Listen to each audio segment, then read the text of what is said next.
Their faces tell the story of pain and despair, yet hidden behind their tearful eyes is a glimmer of hope and survival. Good morning, teacher. Good morning, students. How are you? At this school, every young lady studies with her child. Those with no children are pregnant. So the girls that we have here are between the ages of 13 to 19. They are school-going girls. They have babies, and we have who are pregnant. And as you have seen, they will deliver any time, because I think this is their, they are almost delivering.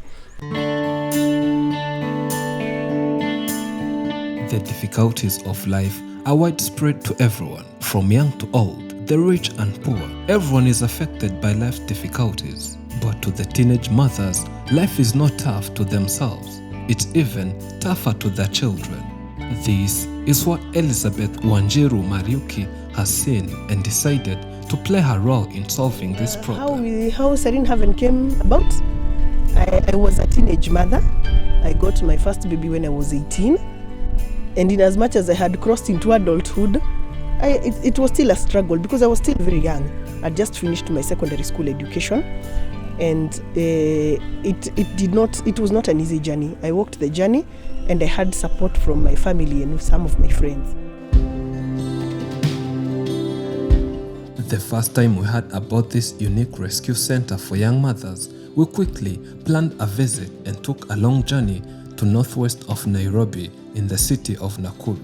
This is where Serene Haven is located, and it has been operational for 3 years. To be honest, right now I have, at the moment here inside the rescue center, I have about 20 girls. So the rescue center is like, it's full. So we cannot take in anymore. Not that we don't have space. We have space, but we don't have the funds. Through GivingLife.com, the Afrimax community donated money to help the school, and this time around, we revisited the center and offered the donations to Elizabeth. Oh, this is good. This is the money that now was contributed on the platform. Yes. Oh, okay. She was overjoyed and thanked everyone who contributed to improve the life of these pregnant and teenage mothers. First of all, I'm very, very grateful for all the people who came to the site. You know, those ones I was not able to tell them thank you. Yeah, so I am very happy, and may God continue blessing them and expanding their territories. And for they continue supporting the program, because the girls are here, the babies are here, they are still growing, and as they grow older, the needs become more. You see, like those ones who are almost turning 3 years, it means next year they need to be in school. So we will start now paying school fees for the mother and for the baby. So far we have not had any baby who goes to school, but I know next year we will have these ones who are 2.5. Next year they'll join classes. So I pray and hope that this partnership continues, and I hope and pray that Giving Life releases money more often.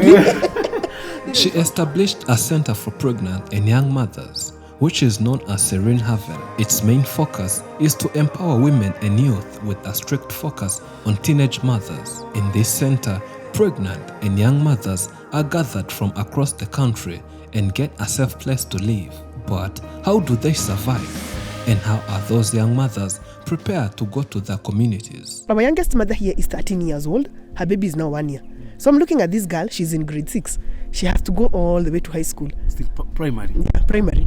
So I'm looking at her and I know this girl will be with us for some time, because I've tried looking for her relatives, and actually we have not even found any. And how did you get her? By the children officer. She was rescued after her stepfather raped her repeatedly. So, and her mother ran away. Those are common stories here. Yeah, we have like 5 of those stories. Same stepfather, mother ran away, the stepfather raped her, or the stepfather raped her and the mother sided with the stepfather, so both of them were arrested. You get. So this girl has no one else to go back to, because the relatives of the stepfather are already on her case. You are the one who reported our son. You understand? The mother is looking at her. You are the one who has ruined my marriage. That's how people look at it. I don't know how that kind of a sick mentality comes from. 13. Yeah, someone is 13 or 14.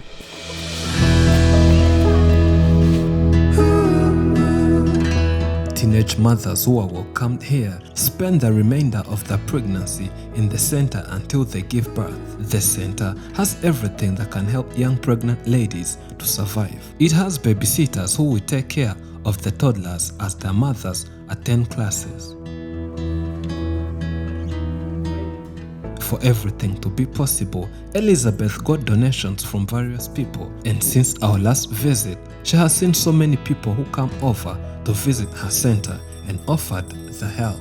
There are people who reached out once, they sent their contribution once. There are others now who became, I got 3 of them who are partners who, every month. Yeah, so I am happy. Yeah. We are happy. Yeah. We are happy too. Yeah.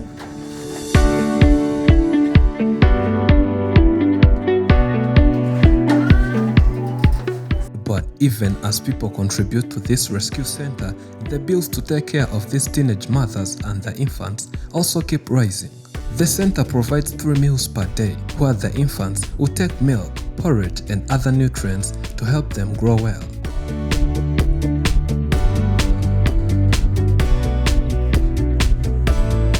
There was a girl at around the same time from my village who got pregnant.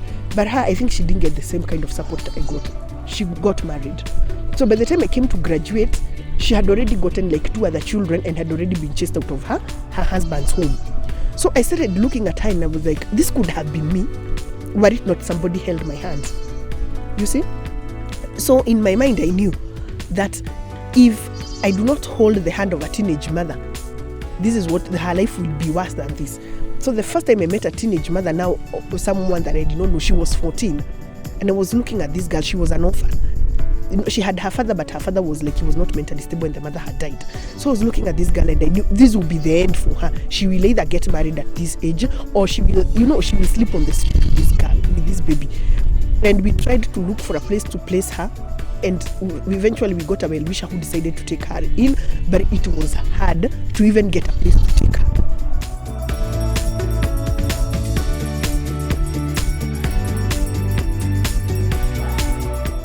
The center has a school which is not cheap itself, as professional teachers of the school will have to be paid at the end of the month, plus additional materials needed in the class including books, chalks, and so on. Studying is very important in this center as it prepares these young ladies who must return back to their community at some point. That's why the center tries to provide better education to give these young ladies another chance in their life again.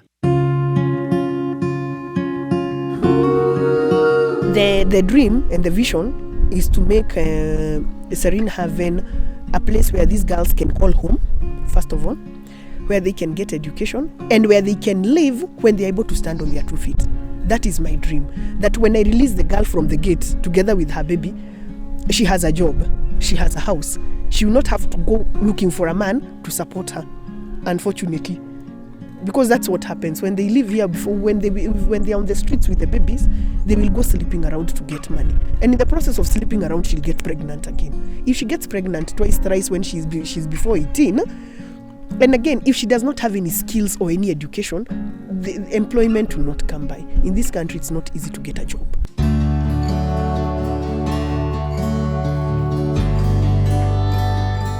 All these services plus rent and payment for staff requires a lot of money, and that's why Elizabeth is pleading with people to keep donating for this important initiative to survive. Per week, I get about 10 calls in a week. People asking, can I get space?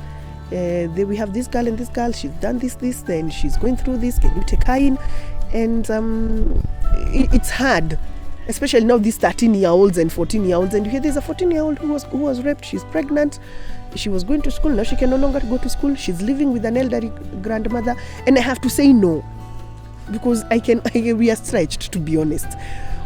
But as I said, we have space, we have empty rooms, you've seen them, we can keep in more beds, but we don't have the financial capacity, because the girls need to eat, the babies need to eat, they need to go to school. We need to have someone who will take care of the babies during the day. These girls will need books. They will need clothes. It's when you take in the baby and the mother, it's a full responsibility, and you do not know for how long you will be with them. So I am very happy, and may God continue blessing them and expanding their territories. And they continue supporting the program because the girls are here, the babies are here, they are still growing, and as they grow older, the needs become more. You see, like those ones who are almost turning 3 years, it means next year they need to be in school. So we will start now paying school fees for the mother and for the baby. So far, we have not had any baby who goes to school, but I know next year we will have these ones who are 2.5. Next year they'll join classes. Among urgent help that is needed by the teenage mothers is counseling. The center has only one volunteer who comes once a month to counsel the young ladies. But she's not enough, and Elizabeth wishes more volunteers to take charge as the center is still gathering money to pay for professional counselors. So if there's somebody out there who would like to volunteer to do counseling for our girls, I would really be happy. Because we have one, she comes once every month, and she's overwhelmed. Because the girls have been through a lot. So every girl wants to talk to her, and she's a volunteer. So she comes once a month. We try to give her transport to and from Nyeri. You've been to Nyeri, it's far, you know that. And so she tries her best, and she's helping our girls. So if she is busy that month, she will not come. And you see, it doesn't work very well because the girls need constant counseling. And so that's why we do the group discussions, the group therapy. The group therapy is very good.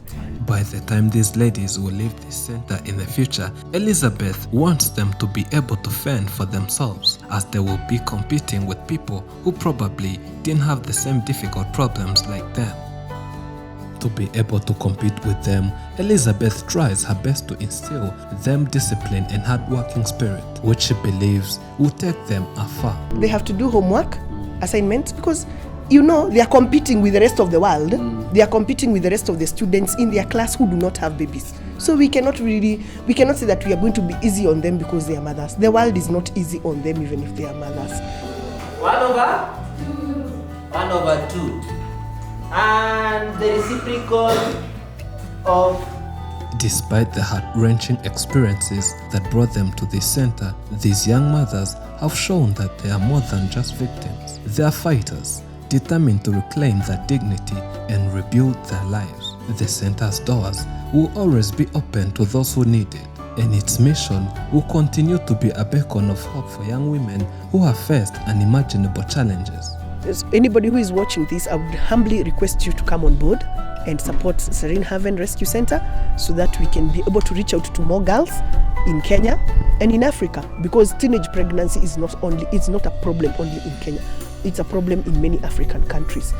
So that's why we are asking you to come on board and help us to be able to continue taking care of these girls.